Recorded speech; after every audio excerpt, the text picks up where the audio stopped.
Hello everyone, welcome to IAS point. आज हम लोग यहाँ पे बात करेंगे चीन के साथ शांति और संघर्ष। ठीक है, अभी अपना चैप्टर 4 चल रहा है और इसमें हम लोग देख रहे हैं कि भारत के जो हमारे विदेशी संबंध थे वो किस प्रकार से पहले थे और आज हैं। ठीक है, क्योंकि जब हम इतिहास जानेंगे तभी वर्तमान समझ पाएंगे कि पहले चाइना के साथ कैसे रिलेशंस थे हमारे, उसके बाद यूएसए के साथ कैसे रिलेशंस थे, एंड सबसे ज़्यादा इम्पॉर्टेंट होता है कि हमारे जो नेबरहुड कंट्रियां हैं उनके साथ हमारे जो रिलेशन है वो कैसे हैं।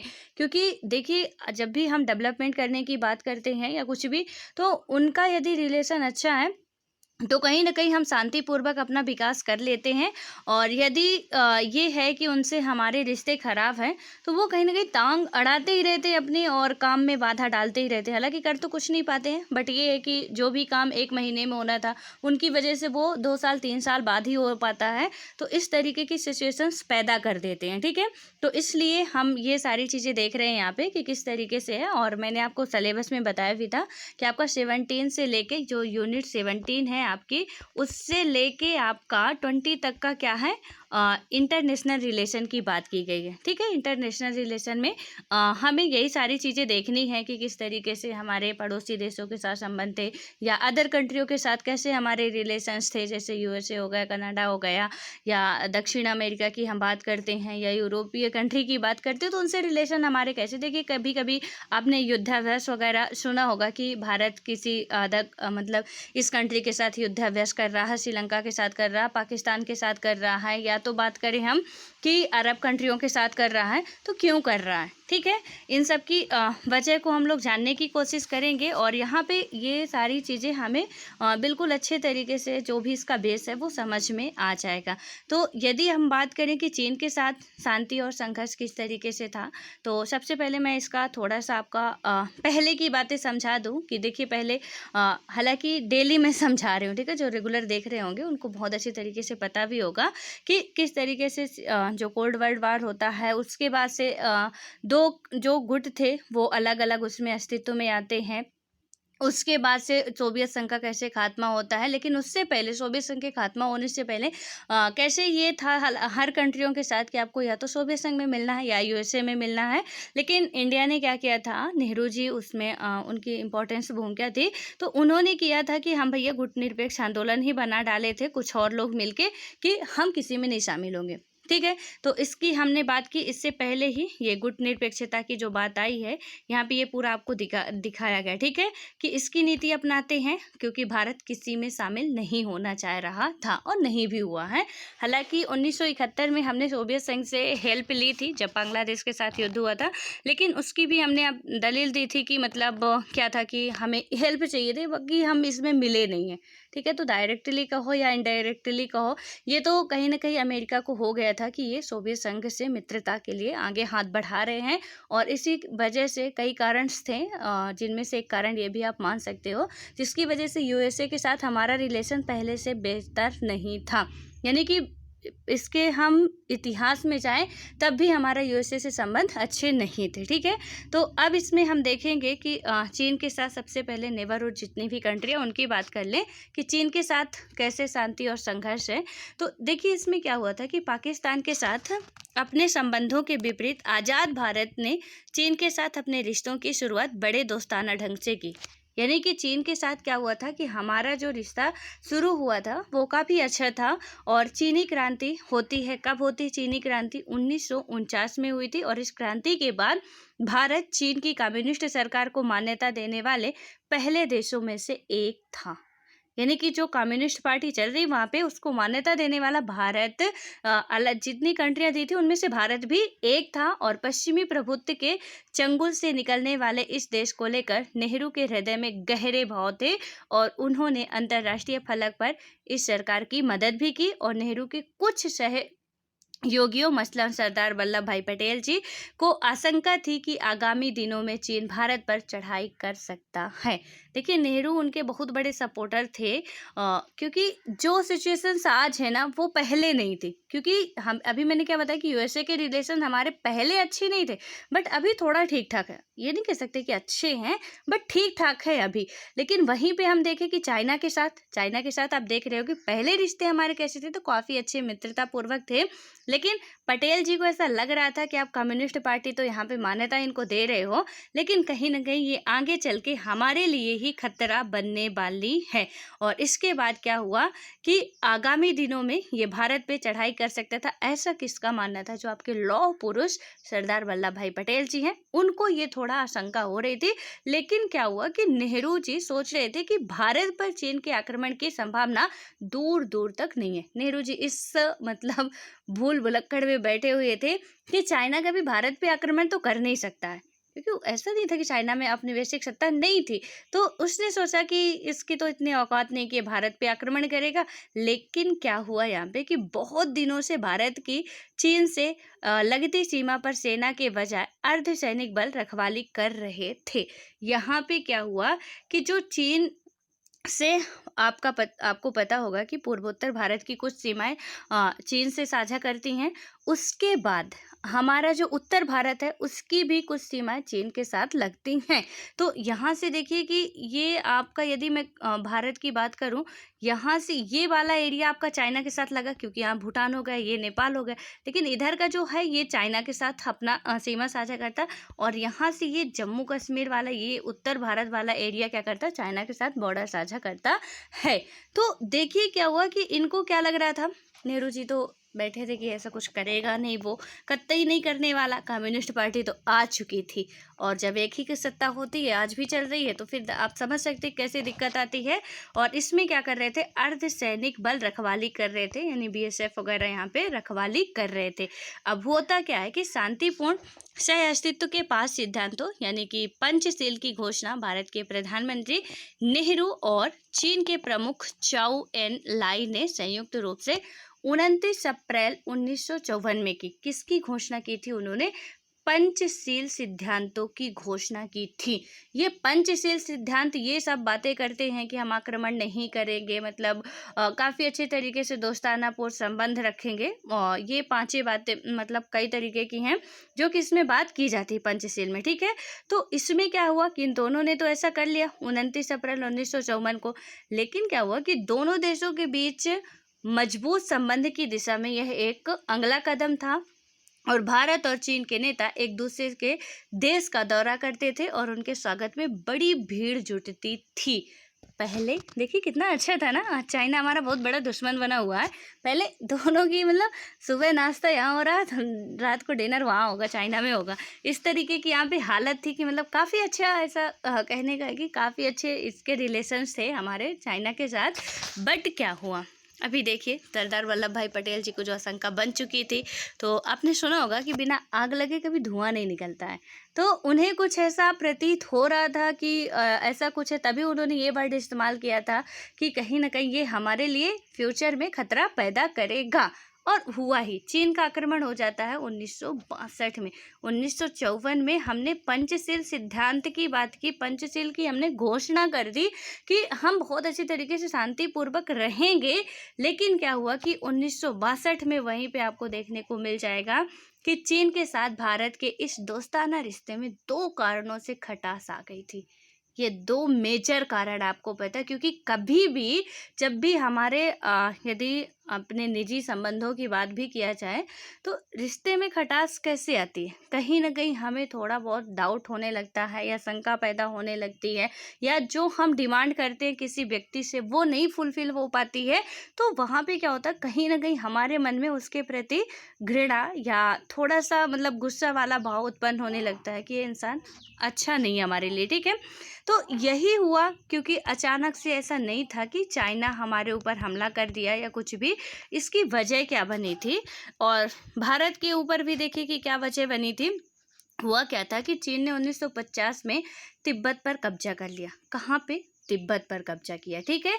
और इससे भारत और चीन के बीच ऐतिहासिक रूप से जो एक मध्यवर्ती राज्य बन चला आ रहा था वह खत्म हो गया। और शुरू में क्या हुआ कि भारत सरकार जो हमारी थी उसने क्या किया, यहाँ पे जो इंडिया गवर्नमेंट थी चीन के इस कदम का खुले तौर पर विरोध नहीं किया। यानी कि स्टार्टिंग में तो हमने क्या किया कि खुले तौर पर विरोध नहीं किया हमने, लेकिन अंदर से हम खुश नहीं थे।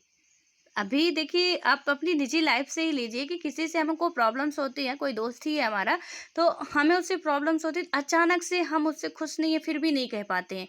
जब बहुत सारी चीज़ें इकट्ठा हो जाती हैं उसके विरोध में तब जाके हम कहीं बोल पाते हैं। यही भारत की सिचुएशन थी कि वो अभी तिब्बत पे हमला किया, तिब्बत पे कब्जा कर लिया, तो चाइना अभी भारत अभी कुछ बोल नहीं रहा, ठीक है, बट खुश नहीं है, ये बात आप समझ के चलिए। और ये भी बात समझ के चलिए कि तिब्बत भारत का एरिया नहीं है, एक तो नेपाल के ऊपर है, ठीक है, तो वहाँ से भारत का तो कोई ऐसा है नहीं कि वो भारत उसे अपना लेगा, लेकिन कुछ घटना ऐसी होती है। आप देखेंगे यहाँ पे क्या हो कि बहरहाल तिब्बत की जो संस्कृति को कुचलने की खबरें जैसे जैसे सामने आने लगी वैसे वैसे भारत की बेचैनी भी बढ़ने लगी, क्योंकि तिब्बती संस्कृति को क्या कर रहे थे, वहाँ बौद्ध धर्म अपनाया गया था, या जो दलाई लामा वगैरह हैं इन्हीं के अनुयायी हैं। तो ऐसे में क्या हुआ कि भारत जो था काफ़ी परेशान होने लगा कि ये तो गड़बड़ हो रहा भाई। अब क्या हुआ कि तिब्बत ने धार्मिक नेता दलाई लामा ने भारत से राजनीतिक शरण मांगी। जो दलाई लामा थे वहाँ के, इन्होंने क्या किया कि भारत से क्या करते हैं, राजनीतिक शरण मांगते हैं, और 1969 में भारत ने उन्हें शरण दे दी। यानी कि जो दलाई लामा थे ये बौद्ध धर्म को मानने वाले हैं और ये तिब्बत में रहते हैं, ठीक है, और इनके धर्म को कुचला जा रहा था। इन्होंने क्या किया कि भारत से अपनी शरण मांगी और भारत ने इन्हें दे भी दी। और उसके बाद क्या होता है कि चीन ने आरोप लगाया कि भारत सरकार अंदरूनी तौर पर चीन विरोधी गतिविधियों को हवा दे रही है, क्योंकि हमने जहाँ पे वो कब्जा किया था हम उनके लोगों को पनाह दे रहे हैं। और इससे चीन के अंदर क्या हुआ, थोड़ा सा मतलब अब डाउट होने लगा कि भैया भारत ऐसा मतलब कुछ भी कर सकता है, ये इतनी दोस्ती हम मान के ना चले तो बेहतर होगा।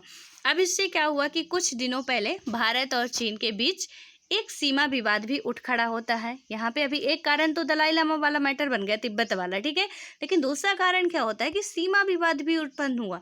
अब क्या था कि भारत का दावा था कि चीन के साथ सीमा रेखा का मामला अंग्रेजी शासन के समय ही सुलझाया जा चुका है, भारत ऐसा कह रहा था। लेकिन चीन सरकार का क्या कहना था कि अंग्रेजी शासन के समय का फैसला नहीं माना जाता।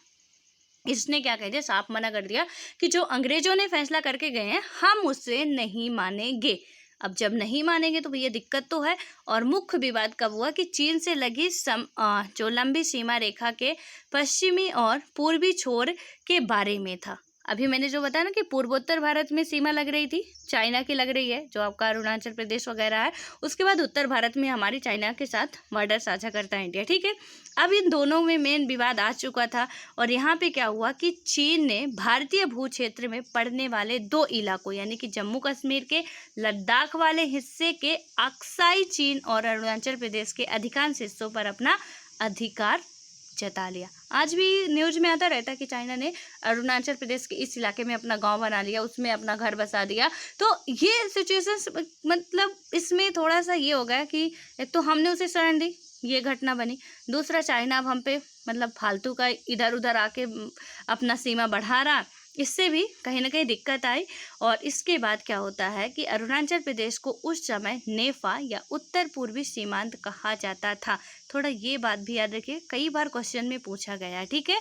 इसलिए अरुणाचल प्रदेश जब उस टाइम पे चाइना ऐसा हरकत कर रहा था तो घटना कब की है, ये 1950 के बाद की या 54 के बाद की है, क्योंकि 54 में ही पंचशील सिद्धांत की बात की गई, तो उसके बाद से ये सारी घटनाएं शुरू होती हैं।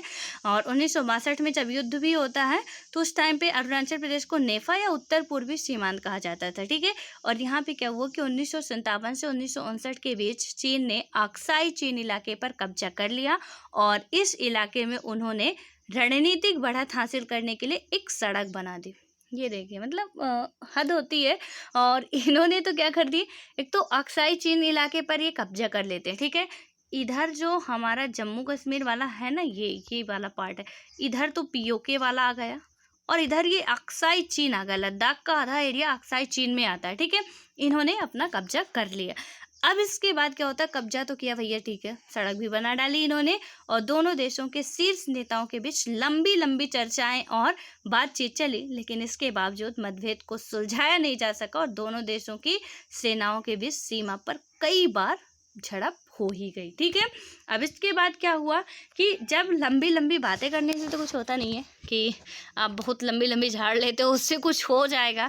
मित्रता थी और उन्होंने सोचा था कि शायद हो सकता है कि दोस्ती में इतना तोहफा तो दे दें, इधर का अरुणाचल प्रदेश वाला भाग दे देंगे, उधर का कश्मीर वाला दे देंगे तो हमारा काम बन जाएगा। लेकिन भैया दोस्ती ऐसी थोड़ी ना कही जाती है कि हम अपना घर लुटा दें, और चाइना कुछ इसी इरादे में था कि आके हमारे घर में हमारे कुछ आंगन ओंगन का आधा आधा हिस्सा ले जा रहा था। ठीक है, और उससे ये बर्दाश्त कोई भी नहीं कर सकता, और दोनों देशों के सैनिक में ये मतलब झड़प चलने लगी कि भैया ऐसा हम नहीं करने देंगे कतई, चाहे कुछ भी कर लो।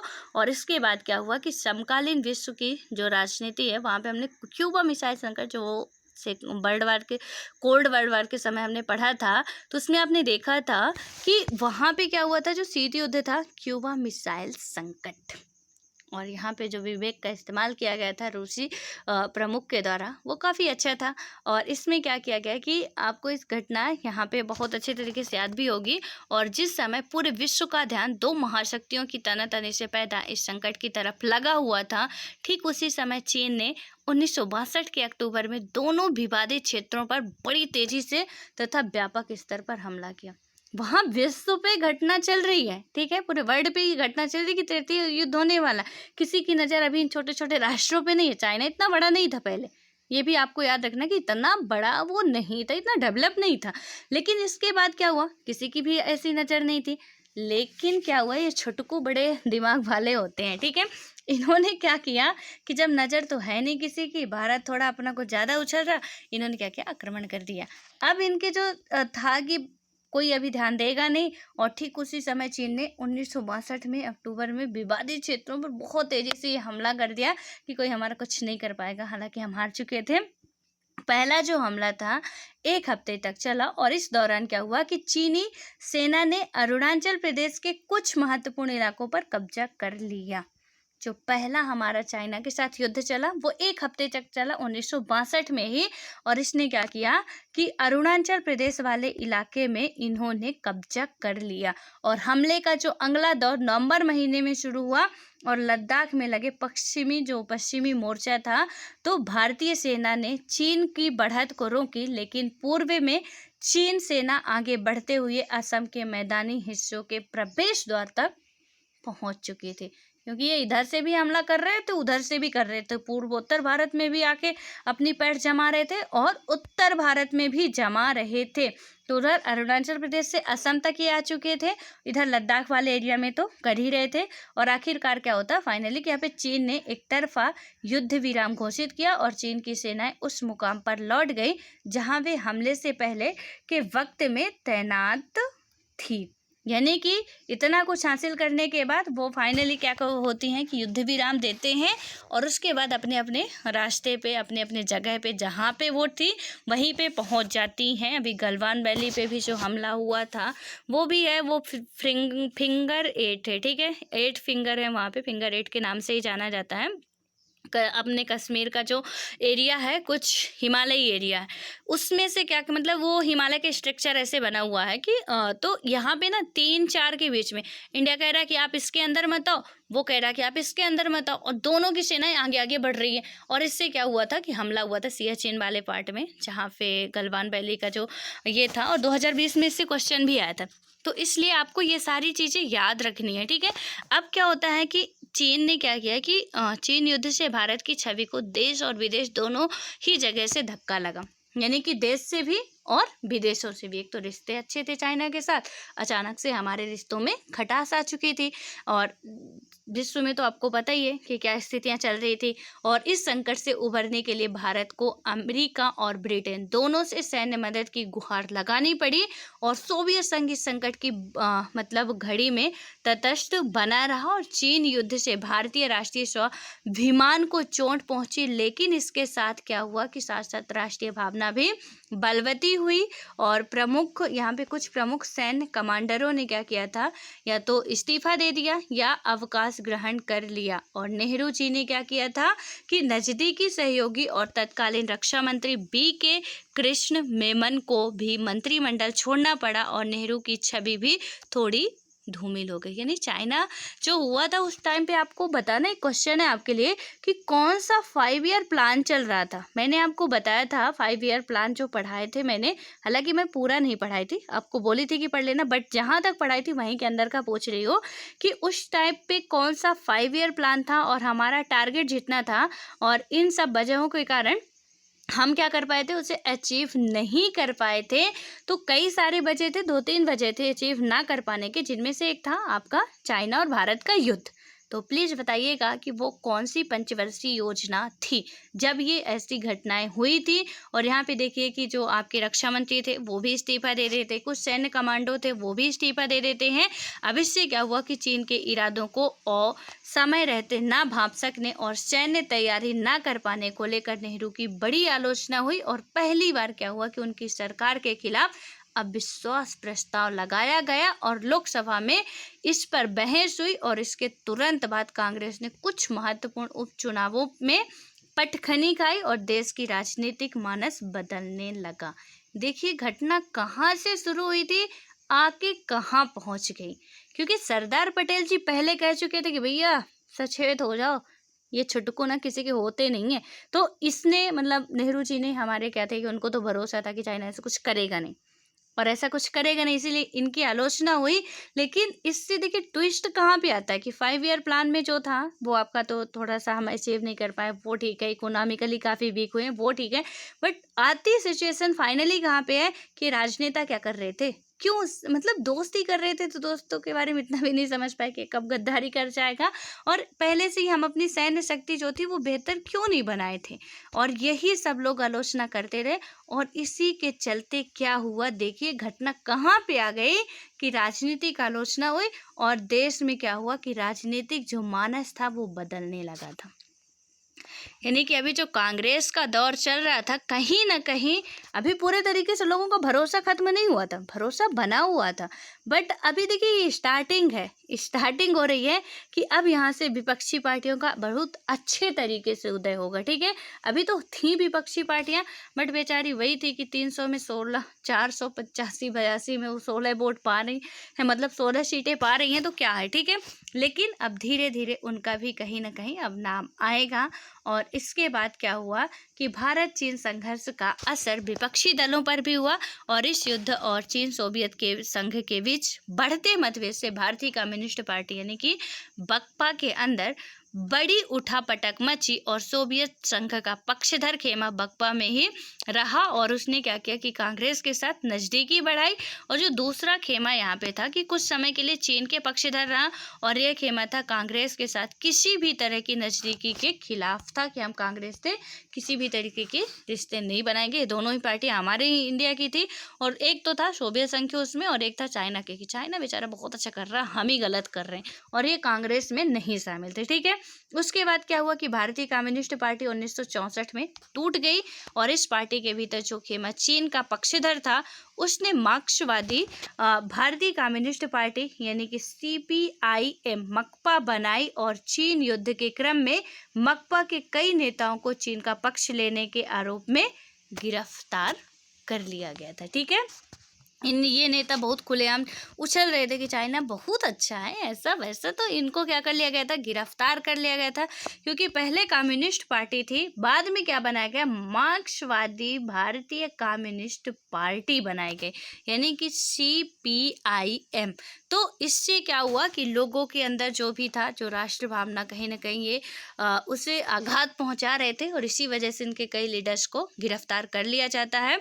और चीन के साथ हुए युद्ध में ने क्या किया कि भारत के नेताओं को पूर्वोत्तर की डावाडोल स्थिति के प्रति सचेत किया और यह इलाका अत्यंत पिछड़ी दशा में था और क्या हुआ कि अलग थलग पड़ गया था और राष्ट्रीय एकता और अखंडता के लिहाज से भी ये जो इलाका था चुनौतीपूर्ण बन चुका था। हमारा जो पूर्वोत्तर भारत का इलाका था काफ़ी मतलब पिछड़ चुका था और चीन युद्ध के तुरंत बाद इस इलाके की नई तरतीब को में ढालने की कोशिश शुरू की गई और नागालैंड को प्रांत का दर्जा दिया गया। मणिपुर और त्रिपुरा हालांकि केंद्र शासित प्रदेश थे, लेकिन उन्हें अपना विधानसभा में निर्वाचन का अधिकार मिला।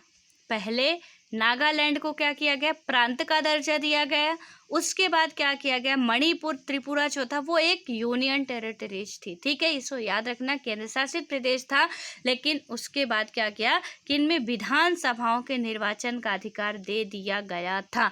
तो अब यहाँ से क्वेश्चन ये बनता है कि वर्तमान समय में कितनी ऐसी केंद्र शासित प्रदेश हैं, क्योंकि नागालैंड और जो त्रिपुरा है, मणिपुर है, नागालैंड है, हालांकि अब ये राज्य हैं, ठीक है, इन पे तो कोई क्वेश्चन बन नहीं सकता। लेकिन वर्तमान समय में मैं पूछ रही हूँ कि कितने ऐसे केंद्र शासित प्रदेश हैं जहाँ पे विधानसभाएं हैं। तो आप आंसर करोगे 3। एक है दिल्ली, एक है पुदुचेरी, एक है जम्मू एंड कश्मीर, ठीक है।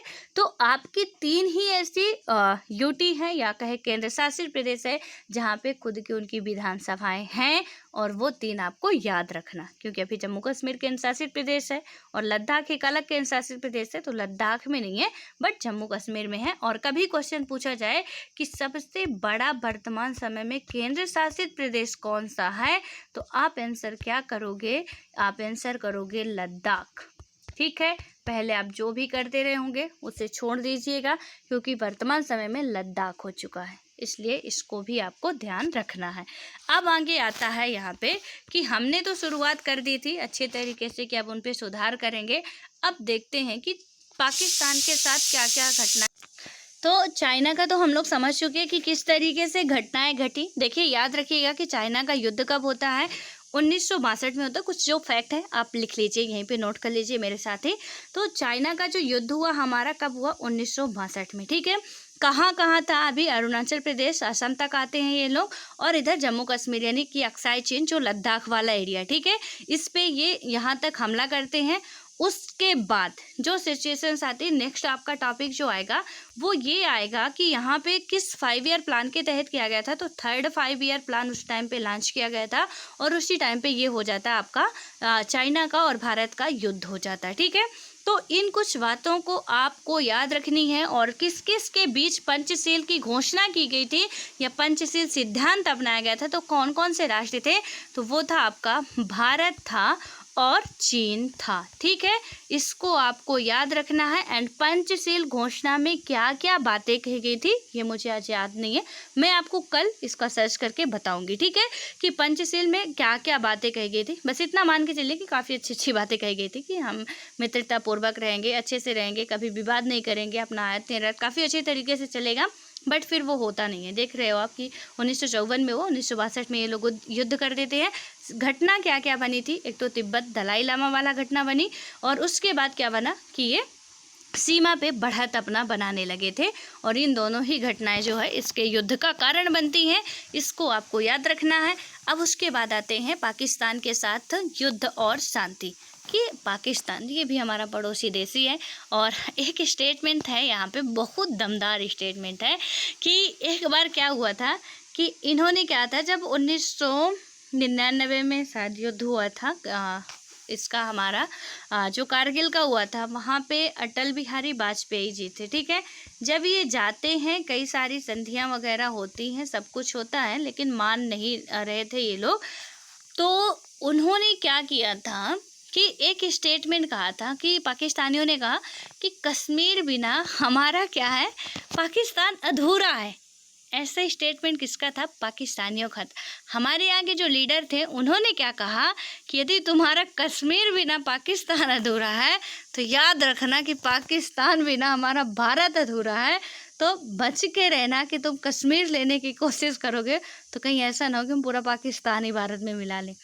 तो थोड़ा ये स्टेटमेंट ना काफ़ी दमदार था, बुजुर्ग थे, बातों में दम था कि यदि तुम्हारा एक हिस्से बिना, कश्मीर बिना कह रहे हो कि भारत पाकिस्तान अधूरा है, तो पाकिस्तान बिना हमारा भारत अधूरा है। और इसलिए कतई ये नज़र उठा के देखने की कोशिश भी मत करना कि कश्मीर हड़प लोगे हमसे, क्योंकि तुमने कश्मीर हड़पने की कोशिश की तो हम फिर 1-2 से संतुष्ट होने वाले नहीं है, सब कुछ तुम्हारा ले जाएंगे। अब बातों में इस बात का बहुत बड़ा मतलब समझ सकते हैं, तो इसलिए थोड़ा सा ऐसे जो स्टेटमेंट होते हैं आपको याद रखने चाहिए। अब यहाँ पे खैर आते हैं मुद्दे पे कि पाकिस्तान के साथ हमारे क्या क्या युद्ध हुए और कैसे कैसे संबंध थे। हालांकि युद्धों के बारे में मैं पहले भी आपको बता चुकी हूँ। अब इसमें क्या होता है कि कश्मीर मसले को लेकर एक ही मुद्दा था ये, कश्मीर मसला। और यहाँ पे क्या हुआ था, और सबसे बड़ी जड़ थे ना हरी सिंह, जो ये करके गए थे। काश यहाँ पे पहले ही इज्जत से मिल जाते तो ये आज नौबत ना आती, बट ठीक है अब आ गई। तो देखते हैं क्या होता है। इन्होंने क्या किया, मतलब कश्मीर मसला जो था उसको लेकर पाकिस्तान के साथ बंटवारे के तुरंत बाद ही संघर्ष छिड़ गया, क्योंकि कश्मीर भी ना वो कह रहे थे पाकिस्तान अधूरा है, और तुरंत ही इनको रहा नहीं गया। अब क्या करें, क्योंकि इनको खून खराबा तो बिल्कुल सिर पे सवार था। अब भारत वाले छुटकारा पा चुके थे, उधर से अपने देश के नागरिकों को जो हिंदू वगैरह थे उन्हें तो निकाल रहे थे, वो तो सब ठीक था। लेकिन अभी क्या हुआ कि ये इनको चैन मिला नहीं कि कश्मीर को भी अपने में मिला लेते हैं, और उन्होंने तुरंत ही संघर्ष कर दिया। और इस विवाद के बारे में हम लोग अगले चैप्टर में पढ़ेंगे। लेकिन इससे पहले क्या हुआ था कि 1947 में ही कश्मीर में भारत और पाकिस्तान की सेनाओं के बीच एक छाया युद्ध छिड़ गया था, और बहरहाल यह संघर्ष पूर्ण व्यापी युद्ध का रूप ना ले सका, और ये जो मसला था फिर संयुक्त राष्ट्र संघ के हवाले कर दिया गया। और संयुक्त राज्य अमेरिका और चीन के साथ भारत के संबंधों के लिहाज से पाकिस्तान एक महत्वपूर्ण घटक रहा है।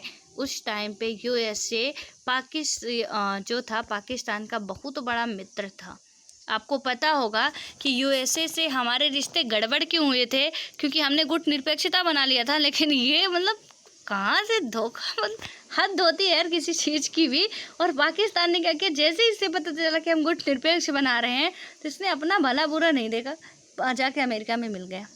और अमेरिका में मिल गया तो अमेरिका के मन में अब खटकने लगा कि एक भैया तो आके यहाँ पे हम पे मिल रहे, दूसरे भैया उछल रहे, अलग से गुट निरपेक्षता बना रहे हैं। तो उनसे क्या कर लिया, कहीं ना कहीं अमेरिका के मन में हम खटकने लगे थे कि ये क्यों अलग हो रहे हैं, जब ये मिल रहा है तो ये क्यों अलग हो रहे हैं। अब मेन मकसद इसका था, यही था और यही करना चाहता था ये, कि यूएसए की नज़र में हम खटकने लगे, और इसीलिए तुरंत जाके मिल जाता है। ठीक है, इसके पहले चैप्टर में हम लोग पढ़ चुके हैं ये सारी घटनाएं कि क्यों यूएसए से रिश्ते हमारे बेटर नहीं थे।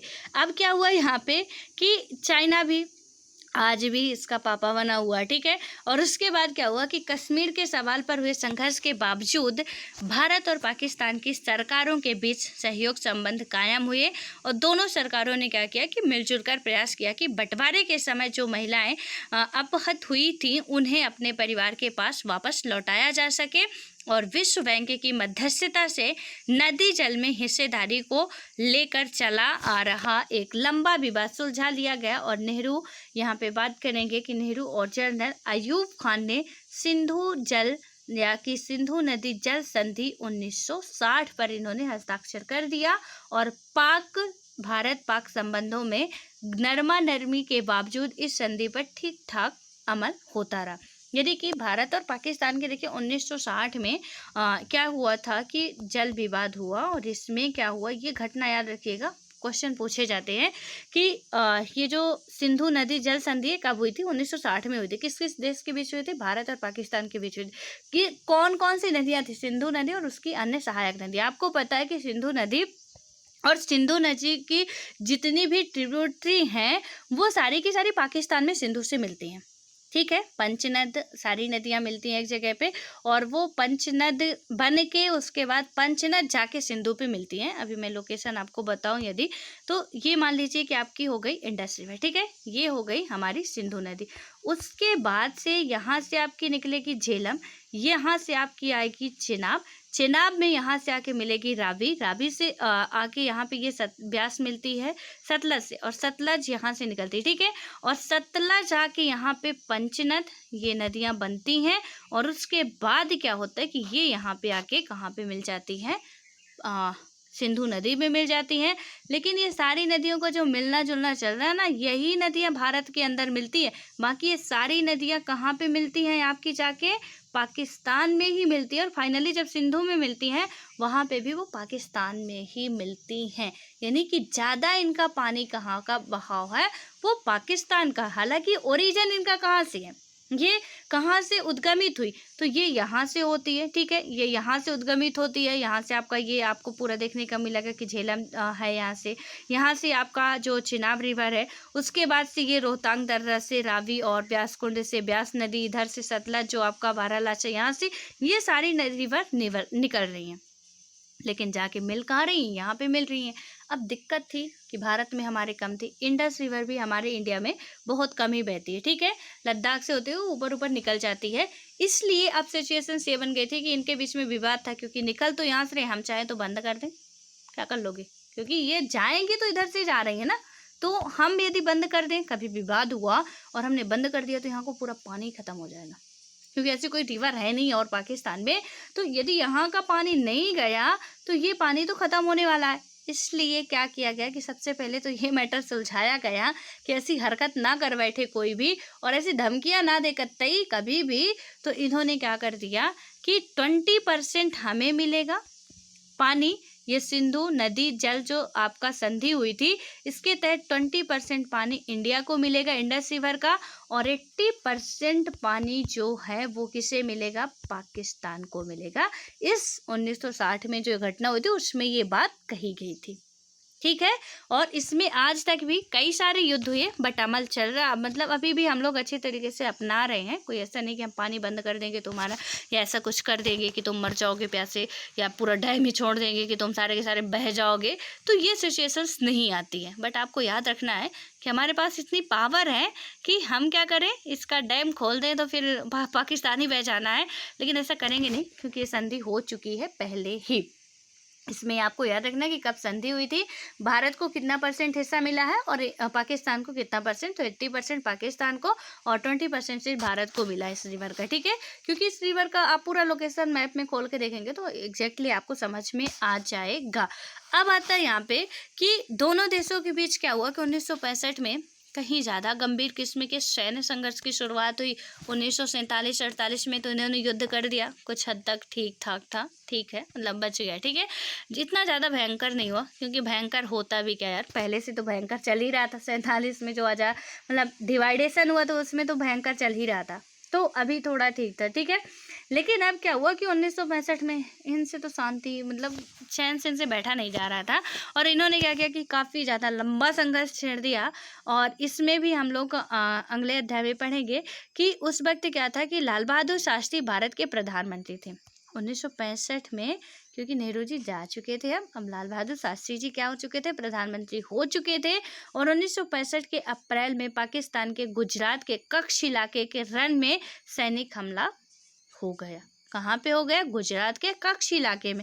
और इसके बाद जम्मू कश्मीर में उसने अगस्त सितंबर के महीने में बड़े पैमाने पर हमला किया, और पाकिस्तान के नेताओं को उम्मीद थी कि जम्मू कश्मीर की जनता उनका समर्थन करेगी। लेकिन क्या हुआ कि ऐसा नहीं हुआ। पाकिस्तान को क्या था, बेचारों को लग रहा था हम बहुत अच्छा कर रहे हैं, बहुत ही अच्छा कर रहे हैं, जम्मू कश्मीर वाले हमारी क्या करेंगे, मदद करेंगे यदि हम ऐसा करते हैं तो। लेकिन क्या हुआ, धोखा दे दिया उन्होंने। जम्मू कश्मीर वाले भैया पाकिस्तान की मदद नहीं करते, क्योंकि उन्हें पता था कि ये कभी भी घर में अपने ही गोलियां चला देते हैं तो हमारे कतई सगे नहीं हो सकते हैं। और कश्मीर के मोर्चे पर पाकिस्तानी सेना की बढ़त को रोकने के लिए प्रधानमंत्री लाल बहादुर शास्त्री ने पंजाब की सीमा की तरफ जवाबी हमला करने का आदेश दे दिया। और इसके बाद क्या हुआ कि दोनों देशों की सेनाओं के बीच घनघोर लड़ाई भी हुई, और भारत की सेना आगे बढ़ते हुए लाहौर के नज़दीक पहुंच गई। जो इंडिया की सेना थी वो आगे बढ़ते हुए कहाँ तक पहुंच गई, पंजाब के आगे लाहौर तक पहुंच गई कि आओ हम तुम्हारे घर में घुस के मारेंगे, क्योंकि लाल बहादुर शास्त्री ने उन्हें परमिशन दे दी थी कि आप जा सकते हो, ठीक है। और इसके बाद क्या हुआ कि संयुक्त राष्ट्र संघ के हस्तक्षेप से इस लड़ाई का अंत हुआ, और बाद में किसके हस्तक्षेप से, यूएनओ के हस्तक्षेप से, क्योंकि यूएनओ इसीलिए बनाया गया था। उससे पहले भी एक संगठन बनाया गया था युद्ध विराम के लिए, हालांकि यूएनओ को कह सकते हैं 6 उसमें काम करता है, जिनमें से संयुक्त राष्ट्र सुरक्षा परिषद एक है जो कि आपका ये युद्ध वगैरह का देखता है, देश की शांति वगैरह का। और उसके तहत क्या हुआ कि यहाँ पे तो लड़ाई का अंत हुआ, और बाद में भारतीय प्रधानमंत्री लाल बहादुर शास्त्री और पाकिस्तान के जो जनरल अयूब खान जी थे, इनके बीच में क्या होता, 1966 में ताशकंद समझौता हुआ। तो प्लीज़ अभी नोट करिए अपनी नोट्स में कि 1965 में भारत पाकिस्तान का दूसरा युद्ध होता है। ये पहला नहीं था, दूसरा था, ठीक है, क्योंकि छोटा हुआ हो या बड़ा हुआ, युद्ध तो 48 में हो चुका था। उसके बाद 1965 में युद्ध होता है। उस टाइम पे प्रधानमंत्री कौन थे? लाल बहादुर शास्त्री जी थे। और ताशकंद समझौता हुआ, कब हुआ? दूसरे पाकिस्तान के युद्ध के बाद हुआ, 1966 में। किस किस के बीच हुआ था? भारत और पाकिस्तान के बीच। उस टाइम पे हेड कौन थे? तो लाल बहादुर शास्त्री, और पाकिस्तान से थे जनरल आयूब खान। इन तीन कुछ बातों को नोट करिए आप। उसके बाद क्या हुआ कि सोवियत संघ में इसमें मध्यस्थता की भूमिका निभाई थी। हालांकि आपका 1965 की लड़ाई में भारत ने पाकिस्तान को बहुत ज़्यादा सैन्य क्षति पहुंचाई, लेकिन इस युद्ध से भारत की कठिन आर्थिक स्थिति पर और ज़्यादा बोझ पड़ गया था। अभी तो चाइना से 2-3 साल पहले ही तो हम युद्ध लड़के आए थे ना, और इधर पाकिस्तान भी बिल्कुल मतलब उछला जा रहा था। और उससे भी हालांकि हम चाइना से समझ चुके थे कि भैया हमें अपनी शक्तियाँ मजबूत करनी पड़ेगी, क्योंकि कोई भी कभी भी ये हमारे सगी नहीं है, और इसलिए पाकिस्तान को तो हम हरा देते हैं। लेकिन कहीं ना कहीं युद्ध में तो आपको पता है कि जान माल की दोनों तरफ से हानियाँ होती हैं, और आर्थिक स्थितियाँ हमारी बहुत ज़्यादा बिगड़ चुकी थी। उसके बाद क्या हुआ? बांग्लादेश युद्ध। थोड़ा सा बात कर लेते हैं। पाकिस्तान के साथ ये घटना घटी, बांग्लादेश के साथ हमारा कोई युद्ध नहीं हुआ, बट बांग्लादेश का युद्ध हुआ। ये है कि बांग्लादेश में युद्ध हुआ। 1971 में बांग्लादेश आज़ाद होता। आज़ाद कैसे हुआ? भारत और वो पाकिस्तान का ही हिस्सा था, तो उसे अलग करके अलग एक बांग्लादेश जो राष्ट्र था बनाया गया। देखिए कैसे बनाया गया। यहाँ पे हुआ क्या कि 1970 के में पाकिस्तान के सामने एक गहरा अंदरूनी संकट आ खड़ा हुआ। अभी जो मैंने बताया आपको, तो इसमें से सिर्फ और सिर्फ भारत और पाकिस्तान के साथ मैंने 2 ही युद्धों के बारे में यहाँ पे बुक में चर्चा की गई, बट भारत और पाकिस्तान में 4 युद्ध अभी तक हो चुके हैं। ठीक है, इसको याद रखना है। पहला 1948, दूसरा 1965। एक बार फिर लिख लीजिए, हालांकि मैं कई बार लिखवा चुकी हूँ, लेकिन जो भी नहीं लिखे हो वो लिख लीजिए कि भारत और पाकिस्तान के साथ कितने युद्ध हुए, कब कब हुए। पहला हुआ 1948, दूसरा हुआ आपका 1965, तीसरा हुआ 1971, और चौथा हुआ युद्ध आपका 1999 का, जो हमारा कहाँ का युद्ध होता है? जो आपका था कारगिल युद्ध था, ये 1999 में होता। 4 ये मेजर युद्ध हुए हैं भारत और पाकिस्तान के बीच में। कई बार ये क्वेश्चन पूछा गया, सो प्लीज नोट डाउन कर लीजिए आप, ठीक है। और चाइना के साथ एक ही हुआ था, जो था आपका 1962 में। अब इसके बाद जो बांग्लादेश का 1971 का आता है, यहाँ पे इन्होंने क्या किया था कि 1970 के में पाकिस्तान के सामने गहरा अंदरूनी संकट आया, और पाकिस्तान के पहले आम चुनाव में खंडित अजनादेश हुआ। या कि इसकी हालांकि पूरी घटना हम पढ़ चुके हैं। जो जुल्फी अली भुट्टो थे, ये अपनी अलग पार्टी वगैरह बनाते हैं, और उसके बाद क्या होता है कि इनमें तनातनी शुरू होती है। मैं ओवरऑल इसकी कहानी आपको समझा देती हूँ। और इसकी तनातनी शुरू होने के बाद ये कहते हैं कि हमें अलग राष्ट्र चाहिए, क्योंकि उनको इतना ज़्यादा प्रभुत्व दिया नहीं जा रहा था, ठीक है। और जब दिया नहीं जा रहा था तो उनका कहना था कि हमें अलग राष्ट्र चाहिए, और ये कह रहे थे कि हम नहीं देंगे, नहीं देंगे। तो भैया बगावत खड़ी कर दी। जब बगावत खड़ी कर दी तो जो पूर्वी पाकिस्तान के लोग थे ना, वो क्या करने लगे कि जुल्म ढाने शुरू कर दिए। और जवाब में पूर्वी पाकिस्तान की जनता जो थी वो क्या करने लगी कि अपने इलाके यानी कि मौजूदा बांग्लादेश को पाकिस्तान से मुक्त कराने के लिए इन्होंने संघर्ष कर दिया। और 1971 में पूरे साल भारत को 80 लाख शरणार्थियों का बोझ बहन करना पड़ा। आज भी कई सारे बांग्लादेशी शरणार्थी हमारे यहाँ पे हैं।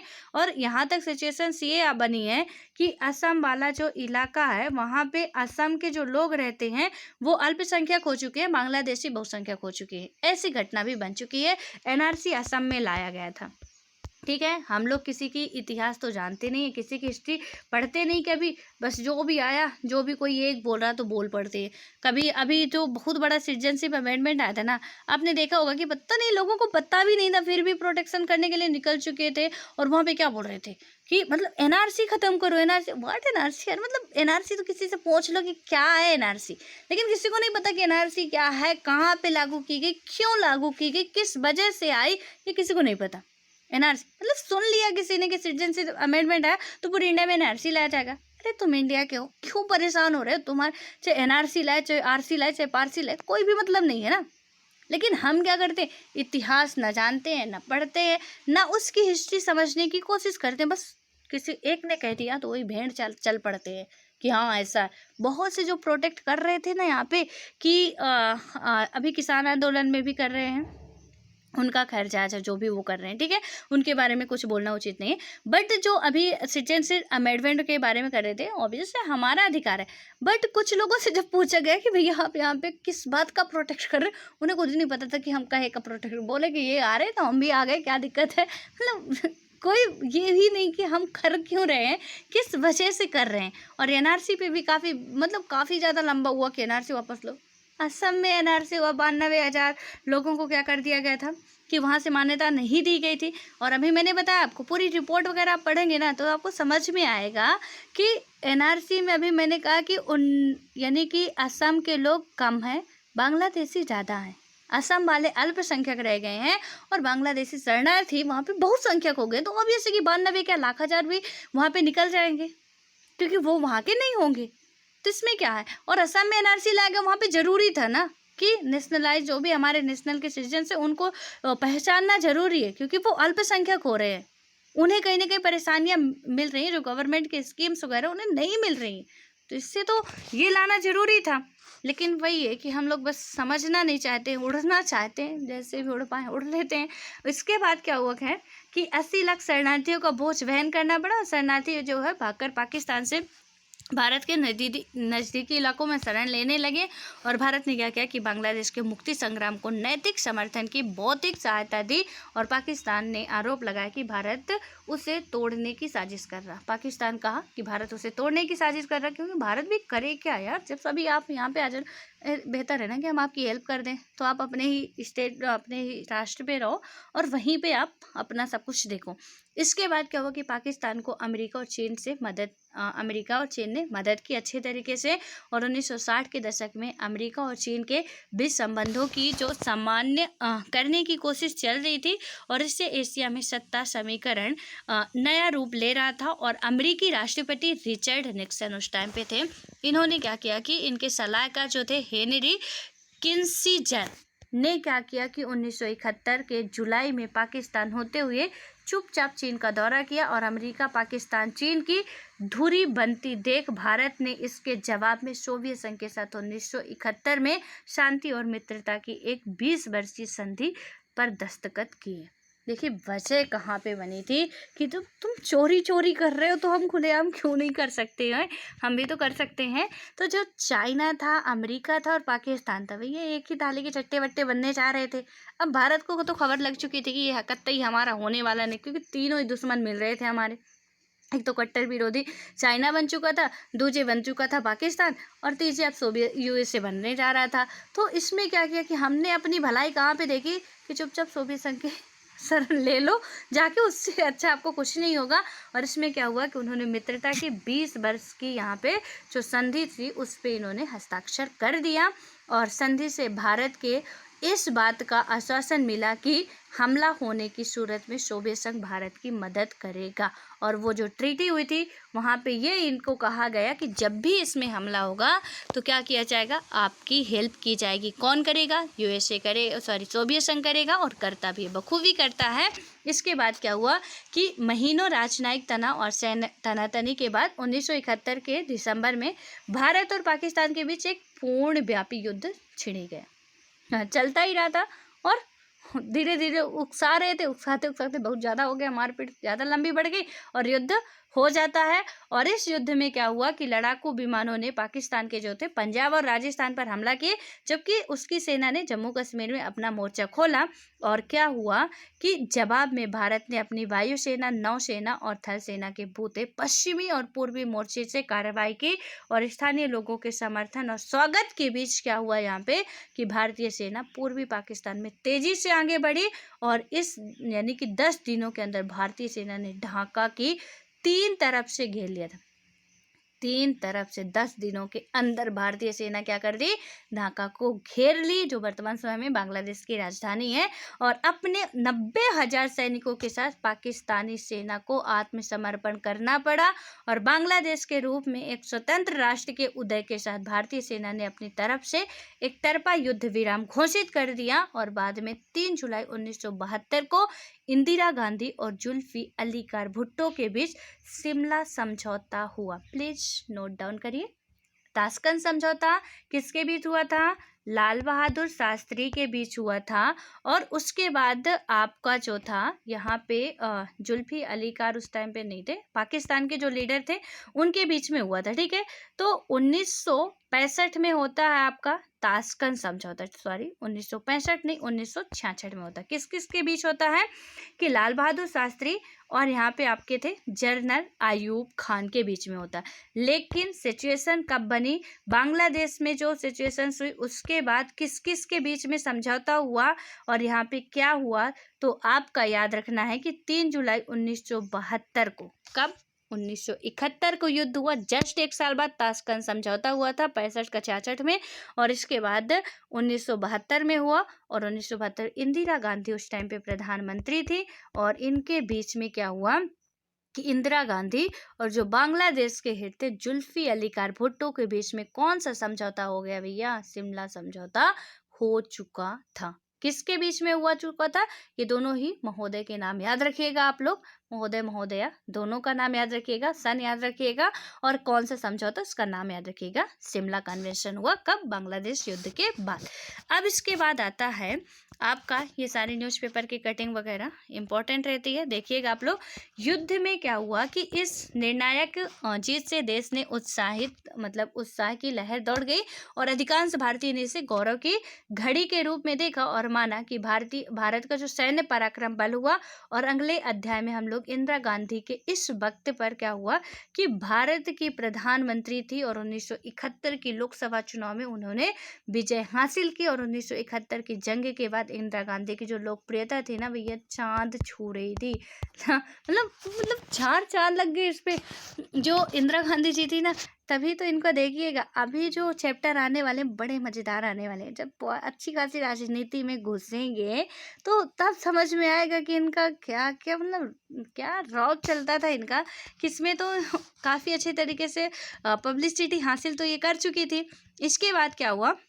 विधानसभा सीटों में बहुत अच्छी तरीके से विजयी भी होती है। भारत ने अपने जो सीमित संसाधनों के साथ नियोजित विकास की फिर से शुरुआत कर दी। क्या करेंगे? हम गिरते हैं फिर उठ के खड़े हो जाते हैं। फिर से हमने वही विकास करना शुरू किया और पड़ोसी देशों के साथ संघर्ष के कारण पंचवर्षीय योजना पटरी से उतर गई।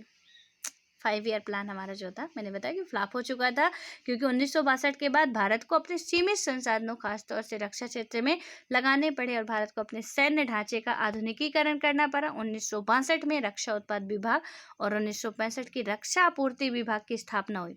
ये जब भी युद्ध हुआ ना तभी हमारी नज़र खुली अभी क्या क्या कमी रह गई। जब हम फेल होते एग्जाम में तो हमें समझ में आता है कि भैया अभी जो कर रहे थे वो सही स्ट्रेटजी नहीं थी, थोड़ा अलग तरीके से हमें करना पड़ेगा। सो दैट यहाँ पे भी वही हुआ कि ये जो था 1962 में जब हम चाइना से हारते हैं तो हमें समझ में आता है कि अभी हमें क्या करना चाहिए कि रक्षा उत्पाद विभाग मजबूत करना चाहिए। हमने किया, इसकी स्थापना की। उसके बाद 1965 जब पाकिस्तान के साथ हुआ तो हमने क्या किया? रक्षा आपूर्ति विभाग की स्थापना कर दी। दोनों की ही नाम याद रखिएगा।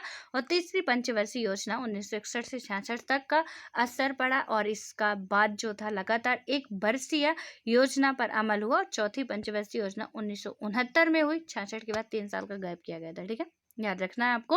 और 69 में हुई और यहाँ पे युद्ध के बाद भारत की रक्षा व्यय बहुत ज़्यादा बढ़ गया क्योंकि पहली और दूसरी 5 ईयर प्लान थी, दोनों में ही हमने ठीक ठाक अपना टारगेट अचीव कर लिया था। बट थर्ड में ये इतनी ज़्यादा उठापटक आ गई कि करने लायक रह नहीं गए थे। 2 युद्ध झेलो यार और उसके बाद हम कहे 5 ईयर प्लान सक्सेस होगा तो इम्पॉसिबल है क्योंकि 62 में और 66 तक 1961 से 66 तक था। 62 में चाइना आके टूट पड़ा। उसके बाद पाकिस्तान को चैन मिलता नहीं है, हार गया फिर भी आ ही रहा क्योंकि जब भी युद्ध लड़ा है तब भी हारा है, तो फिर भी नहीं छोड़ा उसने। और वो चींटी वाली कहानी है कि करते रहो, कोशिश करते रहो, कभी तो पहाड़ चढ़ ही जाओगे। वही पाकिस्तान कर रहा था। अब देखिए कि भारत की जो परमाणु नीति है इसके बारे में यदि हम बात करें कि भारत ने अपनी परमाणु नीति को किस तरीके से बना के रखा, तो परमाणु हथियार अभी भी पाकिस्तान में कुछ ज़्यादा ही है, भारत में भी है। इन्होंने क्या किया था कि इस दौर की खास बात थी कि भारत की परमाणु विस्फोट, भारत ने 1974 में मई में परमाणु परीक्षण किया और तेज गति से आधुनिक भारत के निर्माण के लिए नेहरू ने हमेशा विज्ञान और प्रौद्योगिकी पर अपना विश्वास जताया था। नेहरू जी एक ऐसा कहते थे, बट उस टाइम तक वो रह नहीं गए थे। और इनमें क्या हुआ कि 1974 में हमने क्या किया, लिखिए, अब ये नोट डाउन करते रहा करिए जो फैक्ट है, ठीक है। 1974 में हमने यानी कि इंडिया ने अपना पहला परमाणु परीक्षण किया। कब किया? 1974 में। और इसके बाद क्या हुआ कि यहाँ पे नेहरू की जो औद्योगिकीकरण की नीति एक महत्वपूर्ण घटक परमाणु कार्यक्रम था, और इसकी शुरुआत 1940 के दशक के अंतिम सालों में होमी जहांगीर भाभा के निर्देशन में हो चुकी थी पहले भी, लेकिन हमने पहला परमाणु परीक्षण 74 में ही किया। और इसके बाद क्या हुआ कि भारत शांतिपूर्ण उद्देश्यों में इस्तेमाल के लिए अणु ऊर्जा बनाना चाहता था, और नेहरू जी जो थे वो परमाणु हथियारों के खिलाफ थे। इनका कहना था कि भैया हम शांतिपूर्ण नीति अपनाएंगे, परमाणु हथियार रहेंगे तो हमारा हाथ में खुजली होती रहेगी कि कहीं ना कहीं युद्ध किया जाए और इससे दिक्कत होगी, इसलिए हम शांतिपूर्ण रहना चाहते हैं। हालांकि उन्हें ये पता लग जाना चाहिए कि शांति से कुछ होने वाला नहीं है, क्योंकि ये जो आपके आस पड़ोस बसे हुए हैं ना गद्दार लोग, तो इनसे तो शांति आप कर नहीं सकते हो। बट ठीक है, उनका बड़प्पन था, ऐसा सोच रहे थे। लेकिन हुआ क्या यहाँ पे कि उन्होंने महाशक्तियों पर व्यापक परमाणु शस्त्रीकरण के लिए जोर दिया। अब क्या हुआ कि परमाणु आयुधों में बढ़ोतरी होती रही। साम्यवादी शासन वाले चीन ने 1964 में क्या किया कि अक्टूबर में परमाणु परीक्षण किया। किसने? साम्यवादी शासन वाले जो भी चीन ने 1964 में इसने परमाणु परीक्षण किया। और अणु संपन्न शक्ति बिरादरी यानी संयुक्त राज्य अमेरिका, सोवियत संघ, ब्रिटेन, फ्रांस और चीन ने, जो संयुक्त राष्ट्र संघ की सुरक्षा परिषद के स्थायी सदस्य भी थे, दुनिया के अन्य देशों पर 1968 की परमाणु अप्रसार संधि को थोपना चाहा। इन्होंने क्या किया कि परमाणु अप्रसार संधि एक तो ये बना लिए थे। अब हमें कह रहे थे कि 1968 में ये पता कैसा टारगेट रख रहे थे कि आप परमाणुओं का क्या करेंगे, प्रसार नहीं करेंगे, आप अपने अपने राष्ट्रों में भी ये परमाणु वगैरह बनाएंगे नहीं, इनको आप बढ़ाएंगे नहीं। यानी कि खुद तो आप रख रहे हो, हमें बता रहे हो कि हम बढ़ाएंगे नहीं। मतलब पावर हर जगह से पाना चाहते हैं। 5 ही जो राष्ट्र थे, आपको पता है कि यूएनओ का जो आपका संयुक्त राष्ट्र सुरक्षा परिषद है, उसके क्या है, अभी मैंने बताया 6 उसमें काम करता है एंगल पे, जिसमें से एक है आपका कि देशों में शांति और युद्ध की बात जो करता है, उसका नाम क्या है आपका संयुक्त राष्ट्र सुरक्षा परिषद। ठीक है, इसमें 15 मेंबर होते हैं, जिसमें से 5 जो हैं वो स्थायी मेंबर है। और 5 स्थायी मेंबर कौन कौन से हैं आपके? वो है आपका अमेरिका है, और सोवियत संघ, ब्रिटेन, फ्रांस और चीन था। तो इन्होंने क्या किया कि एक तो परमाणु बम इनके पास है, दूसरे हमें कह रहे हैं कि हम परमाणु बम ना रखें। यानी सब पे ये कह रहे थे कि परमाणु प्रसार संधि ये लोग लादना चाह रहे थे कि ये सब मान जाए कि हम परमाणु का विस्तार नहीं करेंगे। और भारत हमेशा से इस संधि का भेदभावपूर्ण मानता आया है, क्योंकि भारत नहीं मानने वाला था कि तुम तो रख रहे हो भैया, हमें क्यों मना कर रहे हो कि हम ना करें। मतलब मीठा मीठा तुम्हें ही खाना पसंद है कि जब भी कुछ हो तो हमें जब चाहो यहाँ से लतिया के चले जाओ, ऐसी बातें ये कर। मन तो इनका यही था कि कोई नहीं करेगा, इस संधि बना देते हैं तो हम 5 रखेंगे, उसके बाद हम जिसको चाहें उसको अपने में मिलाते रहेंगे, बढ़िया प्यार से कहेंगे क्या जलाला आ गया तो ठीक है, नहीं तो मार के मिला लेंगे। तो ऐसी इनकी सोच थी, लेकिन ऐसा हुआ नहीं, भारत ऐसा माना नहीं। और इस बार क्या हुआ कि इस पर दस्तखत करने से इनकार कर दिया था। और भारत ने जब अपना पहला परमाणु परीक्षण किया तो इससे उसने शांतिपूर्ण परमाणु परीक्षण करार दिया। और भारत का कहना था कि वह अणु शक्ति को सिर्फ शांतिपूर्ण उद्देश्यों में इस्तेमाल करने की और अपनी नीति के प्रति दृढ़ संकल्प है, क्योंकि उसने ये कहा था कि हम पहले से किसी पे आक्रमण नहीं करेंगे, बट कोई करेगा तो उसके लिए तो हमें ये तो रखना चाहिए, वरना चाइना जैसे लोग, ये चुटकू वाले कभी भी आके हमला कर सकते हैं। तो उसके लिए बचाव के लिए तो हमें हमारे पास कुछ होना चाहिए ना। ये है कि हम रख के इसको दुरुपयोग नहीं करेंगे, बट इसका उपयोग कभी हो सकता है करना पड़े तो करेंगे जरूर। ठीक है। अब क्या हुआ कि जिस वक्त परमाणु परीक्षण किया गया था वह दौर था घरेलू राजनीति के लिहाज से बड़ा कठिन था। और 1973 में क्या हुआ कि अरब इजराइल युद्ध हुआ था। कहाँ पे? विश्व में भी घटनाएं चल रही थी, अरब इजराइल का युद्ध हुआ और इसके बाद पूरे विश्व में तेल के लिए हाहाकार मचा हुआ था। अरब राष्ट्रों ने तेल के दामों में भारी वृद्धि कर दी थी और भारत इस वजह से आर्थिक समस्याओं से घिर गया था। और भारत ने क्या किया कि मुद्रास्फीति बहुत ज़्यादा बढ़ गई, यानी कि यहाँ पे इन्फ्लेशन बहुत ही ज़्यादा बढ़ गया, क्योंकि जो भी हमारे आयात थे उन पे भी इतना ज़्यादा, मतलब तेल वगैरह जो बाहर से ही मंगा रहे थे, काफ़ी समस्या हो गई। और जैसा कि हम लोग अपने छठे अध्याय में पढ़ेंगे कि इस वक्त देश में कई आंदोलन चल रहे थे और इसी समय देशव्यापी रेल हड़ताल भी हुई थी। हमारे देश में भी आंदोलन चल रहे थे, देशव्यापी हड़ताल भी हुई और राजनीतिक दलों के बीच विदेशी नीति के बारे में छोटे छोटे मतभेद भी हो ही रहे थे। और लेकिन भारतीय राजनीति में क्या हुआ कि विभिन्न दलों के बीच राष्ट्रीय अखंडता, अंतर्राष्ट्रीय सीमा रेखा की सुरक्षा तथा राष्ट्रीय हित के मामलों पर व्यापक सहमति हुई।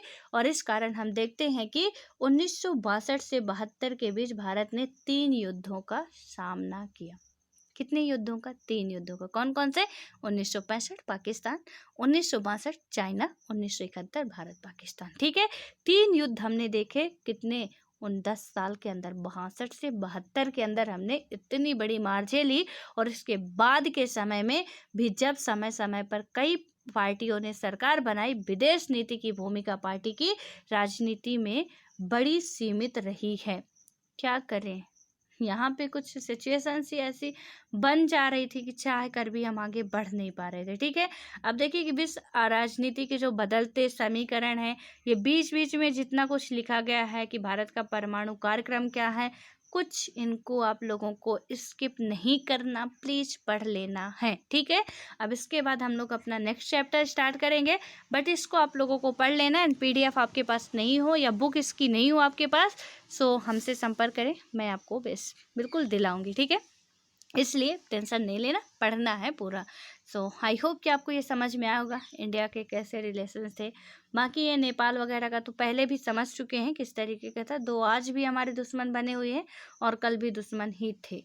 तो कौन थे? भारत और चीन था। ठीक है, सॉरी, पाकिस्तान और चीन था। तो इन पे कभी भरोसा किया नहीं जा सकता है। एंड आई होप कि आपको ये समझ में आ चुका होगा। USA वगैरह की पॉलिसी भी आपको समझ में आ गई होगी। ये 5 स्थायी कंट्रियों की पॉलिसी भी आपको समझ में आ गई होगी, किस तरीके से भैया हम पे लादना चाह रहे थे, वो भी आप समझ चुके होंगे। ठीक है, सो ऑल द बेस्ट।